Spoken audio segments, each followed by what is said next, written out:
Përshëndetje të nderuar shikues, jemi së bashku në edicionin informativ të orës 14 këtu në Blu Televizion.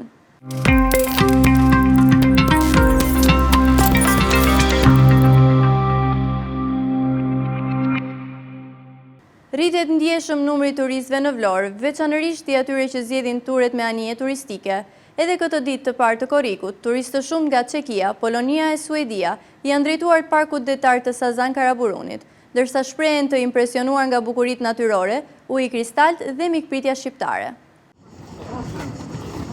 Rritet ndjeshëm numri turistëve në Vlorë, veçanërisht i atyre që zgjedhin turet drejt Sazanit dhe Karaburunit, edhe pse muaji korrik sapo ka nisur. Gjithçka tregon se Vlora do të jetë një nga destinacionet më të kërkuara të kësaj vere. Një nga zgjedhjet kryesore të vizitorëve mbetet turi me anije turistike në gjirin e Vlorës, me ndalesa në ishullin e Sazanit dhe gadishullin e Karaburunit. Turistë nga Çekia, Polonia, Suedia dhe vende të tjera europiane kanë zgjedhur Vlorën për pushimet e tyre verore. Ata shprehen të impresionuar nga bukuritë natyrore, uji kristalt dhe mikpritja, ndërsa nuk mungojnë edhe ture turistike që ofrohen përgjatë Bregdetit. Jam nga Çekia dhe në fakt vi për herë të parë në Vlorë dhe jam duke shkuar në ishull për ta parë nga afër pasi kisha dëgjuar për këtë tur. Jam prej disa ditësh në Vlorë dhe do qëndroj deri në fund të javës. Jam mjaft e kënaqur me atë se çfarë kam gjetur këtu. You are from Belgium. Belgium. You like it? Unë jam nga Belgjika, në fakt flas shumë pak anglisht, por di të them se jam ndjerë shumë mirë deri më tani këtu. Jam bashkë me familjen time dhe sot po bëj një tur me anije turistike. Dua ta shijoj këtë vend. Yes, it's good. C'est bien. Struga. Po, Jeni për sa ditë ushqim në Vlorë? për disa 3-4 ditë. Sot ke zgjedhur një tur ndryshe? Sot zgjodhëm diçka me anije më ndryshe. Një shëtitje. Më herët në Vlorë çfarë keni vizituar? Era parë vlla që e vizitojmë këto. Shohim, besoj sot një shëtitje të bukur. Sazani, diçka tjetër. Sa ditë qëndrimi ke vendosur në Vlorë? Deri në fund të javës. Faleminderit. In Poland. Poland. Jam nga Polonia dhe vi për vizitë disa ditore për pushime në Vlorë, një vend i bukur dhe po më pëlqen shumë klima. Besoj si dhe kam dëgjuar se edhe ky tur është shumë i bukur. Yes, tutaj Albania very good. Sweden. Yes.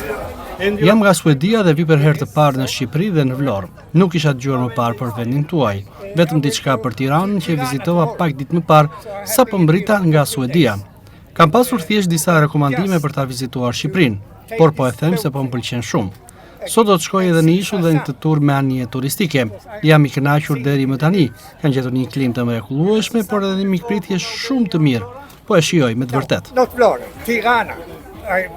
And about your dictator. Turi drejt Sazanit dhe Karaburunit i shoqëruar me një shëtitje me anije turistike në gjirin e Vlorës, mbetet një nga preferencat kryesore të turistëve të huaj edhe këtë sezon veror. Ky është një nga destinacionet më të kërkuara nga vizitorët e shumt që kanë zgjedhur qytetin e Vlorës për të kaluar pushimet e tyre verore. Inspektorët e Agjencisë Kombëtare të Bregdetit edhe këtë javë në terren për garantimin e administrimit të rregullt të vijës bregdetare, zbatimin e kontratave dhe respektimin e rregullores në fuqi për stacionet e plazheve. Inspektorët e Agjencisë Kombëtare të Bregdetit vijojnë punën në terren për garantimin e administrimit të rregullt të vijës bregdetare dhe mbrojtjen e hapësirave të plazheve publike. Sipas Agjencisë Kombëtare të Bregdetit, monitorimet janë të vazhdueshme dhe përmes tyre si dhe komunikimit me operatorët e stacioneve të plazhit, po garantohet zbatimi i kontratave dhe respektimi i rregullores në fuqi. Sipas Agjencisë Kombëtare të Bregdetit, monitorimet do të vijojnë gjatë gjithë sezonit veror. Hapësirat publike në Bregdet mbeten një nga prioritetet e menaxhimit të sezonit turistik, duke synuar sipas tyre që qytetarët të kenë akses të lirë në vijën ranore dhe një përvojë sa më cilësore gjatë pushimeve verore.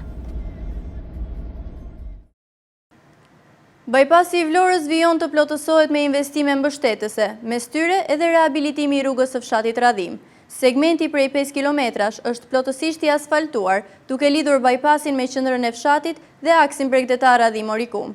I vetmi element që mungon mbetet ndriçimi rrugor. Bypassi i Vlorës është një ndër veprat infrastrukturore më të rëndësishme të ndërtuara në qytetin bregdetar vitet e fundit. Ky aks nacional që lidh zonat dhe disa fshatra të Vlorës është tepër i rëndësishëm për sa i përket qarkullimit rrugor në qytet.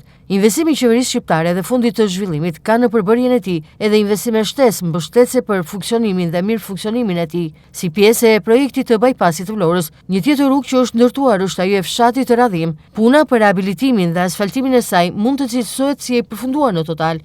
Ka përfunduar rehabilitimi dhe asfaltimi në total i rrugës së fshatit të Radhim. Një investim dhe një projekt ky i cili vjen në kuadër të realizimit të bypassit të Vlorës dhe lidhjes së këtij të fundit me fshatrat e qytetit bregdetar, por edhe me rrugën e Bregut, duke krijuar kështu më tepër mundësi kalimi për gjithë qytetarët të pushues vendas dhe të huaj, veçanërisht në sezonin veror. Bëhet fjalë për një segment rrugor për rreth 5 km në total, rrugë e cila mund të konsiderohet e ndarë në dy pjesë, 2 km të rehabilituara, përfshihen në projektin e bypassit të Vlorës si një investim mbështetës, ndërsa 3 km të tjerë janë pjesë e rrugës së fshatit. I gjithë aksi është tashmë i rehabilituar dhe asfaltuar. Më parë, fshati Radhim ka patur një rrugë mes gropave dhe plurit e cila nuk lidhej me bypassin për shkak se dalja e saj në këtë vepër madhore ishte bllokuar. Ndërsa tashmë kemi një aks rrugor që nga bypassi kalon në qendër të fshatit për të përfunduar në aksin bregdetar Radhim-Orikum që lidhet me Bregdetin. Projekti i përfunduar i rrugës është i shoqëruar edhe me vendosjen e të gjithë sinjalistikës së posaçme, horizontale si dhe vertikale. Aksi është pajisur po ashtu edhe me barierat anësore, ndërsa në këtë investim mungon ndriçimi rrugor që nuk ka informacion nëse do të vendoset ose jo në vijimsi. Dhe ndrojmë temë, presidenti Bajram Begaj ka dekretuar ligjin për amnistin, e cila u kalua më 18 qershor nga parlamenti me 84 vota pro. Tashmë, ligji ka marrë dritën jeshile nga kreu i shtetit. Nga kjo amnisti penale, u përjashtuan të gjithë subjektet e SPAK, të cilët nuk fitojnë asgjë nga ky vendim i ri. Presidenti Bajram Begaj dekreton ligjin e amnistisë e cila u kalua më 18 qershor nga parlamenti me 84 vota pro. Tashmë në dritën jeshile nga kreu i shtetit, ky ligj hyn në fuqi 15 ditë pas votimit në fletorin zyrtare. Me 84 vota pro të deputetëve të mazhorancës, 1335 të dënuar me vendim të formës së prerë deri më 31 maj të 2026 morën lajmin e mirë për faljen dhe lirimin e tyre të menjëhershëm ose uljen e dënimit për vepra penale që përfshin kjo amnisti. 81 vota pro erdhën nga Partia Socialiste, ndërsa 3 vota nga Partia Social-Demokrate. Partia Demokratike dhe opozita në tërësi bojkotuan seancën dhe votimin. Në ditët e fundit, para miratimit, Ministria e Drejtësisë zgjeroi amnistin penale duke shtyr afatin e përfituesve nga 31 dhjetori 2025 në 31 maj të 2026. Me këtë shtyrje nga amnistia penale përfitojnë lirim të parakohshëm jo vetëm ata që kanë marrë një dënim të formës së prerë brenda vitit 2025, por përfshihen po ashtu edhe ata të cilët janë dënuar me formë të prerë deri më 31 maj të 2026, sipas kategorive të veprave penale të përfshira në amnisti. Në total përfitojnë 1335 të dënuar në Shqipëri, nga të cilët 466 lirohen menjëherë, mes së cilëve 11 gra dhe një imitur, dhe ulet dënimi 868 të tjerëve të dënuar, nga të cilët 8 gra dhe 2 të mitur. Nga kjo amnisti penale u përjashtuan të gjithë subjektet e SPAK, të cilët nuk përfitojnë asgjë nga ky vendim i ri. Dhënia e ndihmës së parë në kryqin e Kuq Vlorë kanë nisur trajnimet për një aftësi jetike, që sipas drejtueses Rozeta Rapi mund të shpëtojë jetë në rast të aksidentesh apo emergjencash. Në kryqin e Kuq të Vlorës zhvillohet kursi për trajnimin e shumë personave për të dhënë ndihmën e parë. Rozeta Rapi, drejtuese e kryqit të Kuq të Vlorës, thotë se ndihma e parë është tepër e rëndësishme në shumë raste. Sipas Rapit, të dish të japësh ndihmën e parë në raste emergjencash, aksidente apo ngjarje të ndryshme ti shpëton një jetë. Po gjithashtu sipas Rozeta Rapit, mësimi i ndihmës së parë është kriteri kryesor për marrjen e lejes së drejtimit të automjetit. Drejtuesja e kryqit të Kuq ka edhe një apel drejtuar qytetarëve të vinë të mësojnë procesin e ndihmës së parë, pasi në shumë raste mësimi i saj është i vlefshëm duke shpëtuar jetë. Ndihma e parë është shumë e rëndësishme në momentin që ne gjendemi në situatë të vështirë. Në një situatë aksidenti, në një situatë që një gjendje lipotimia apo gjendje të fiktit, sidomos gjatë temperaturave të larta. Të kesh informacion shëndetësor sigurisht minimal dhe ti të ndërhysh të ndihmosh një person i shpëton jetën. Sigurisht duke ditur dhe duke qenë i aftë ta bësh dhënien e ndihmës së parë. Nuk bën dëm, është një nga kushtet për të marrë edhe patentën lejen e drejtimit për makina, por të mëson, dhe unë i ftoj të gjithë njerëzit, edhe ata që nuk marrin patentën ose që e kanë patentën, dhe ata pranë zyrave të kryqëzimit ku zhvillojnë kurse gjatë gjithë javës, mund të vinë ta dëgjojnë, zyrat janë të hapura, njerëzit janë të lirë të vinë ta dëgjojnë, dhe është një nga projektet më të rëndësishme të Kryqit të Kuq. Nuk mungesa e informacionit bën që njerëzit mos të dinë të japin ndihmën e parë dhe të shpëtojnë jetë, sadopak ose aq sa kanë mundësi. Rapi tregon se fatkeqësisht interesimi të rinjve për të mësuar dhënien e ndihmës së parë është shumë i ulët, ndërsa sipas saj të rinjt vinë dhe mësojnë ndihmën e parë vetëm për të plotësuar kriterin për marrjen e lejes së drejtimit të automjetit. Përgjatë procesit të mësimit të ndihmës së parë, të gjithë ata që duhet pajisen me leje drejtimi, Rozeta Rapi thotë se janë të vëmendshëm dhe e ndjekin kursin me interes. Drejtuesja e Kryqit të Kuq të Vlorës e mbyll fjalën e saj me një thirrje drejtuar të gjithë të rinjve, por edhe qytetarëve vlonjat. Shumë pak. Të them, nuk është se i step, është çështje kohe, është çështje informacioni, ndoshta ndoshta nuk e dim fare, ndoshta edhe për këtë gjë, si të ta shpjegoj si. Pra, çdo i vjen vetëm në çështje. Po, marrin patentën, po. Ja, mund ta shikoni dhe sallën që po zhvillohen kurse tani momentalisht. Ndërsa në momentin që le të themi merret patenta, interesi i tyre për dëgjuar është i lartë. Po, janë në sallë që dëgjojnë, kemi instruktorët që japin mësim dhe që e ndjekin zhvillimin e kursit. Unë në radhë të parë do t'i bëja thirrje të rinjve për të dhuruar gjak, sepse nuk dëmton shëndetin, absolutisht, përveç se rinovon atë dhe nuk sjell probleme shëndetësore. Absolutisht dhurimi i gjakut, kur jemi në kushte të mira shëndetësore, flasim. Dhe e dyta, njerëzit duhet të ndihmojnë njëri tjetrin. Jemi në kushte që secili është bërë individualist dhe secili shikon punën e vet, po ndërkohë që kur shikon një person të moshuar që nuk dihet mirë mund ta ndihmosh, patjetër aq sa ke informacion për mos të ndërhyrë dhe më tepër mos të prishur punë dhe për mos të bërë, është shumë e rëndësishme. Edhe dhurimi i gjakut që është një nga projektet më të rëndësishme dhe që siç e thash nuk blihet në farmaci dhe nuk e gjen dhe në gjatë jetës ne mund të gjendemi në situata të tilla që të kemi nevojë për dhurim gjaku, në mos për vete për familjarët tanë dhe situata është e tillë. Dhe pastaj dhe dhënia e ndihmës së parë është shumë e rëndësishme. Përgjatë jetës, individ të saktuar përballen në situata të vështira ku duhet të japin ndihmën e parë, por mungesa e informacionit dhe dijeve bëjnë që ata të mos e dinë se si të veprojnë me saktësi. Trajnimi për dhënien e ndihmës së parë përgatit këta të fundit për të përballuar të tilla situata emergjente dhe jetike, për të ditur se si të veprojnë duke shpëtuar jetë njerëzish.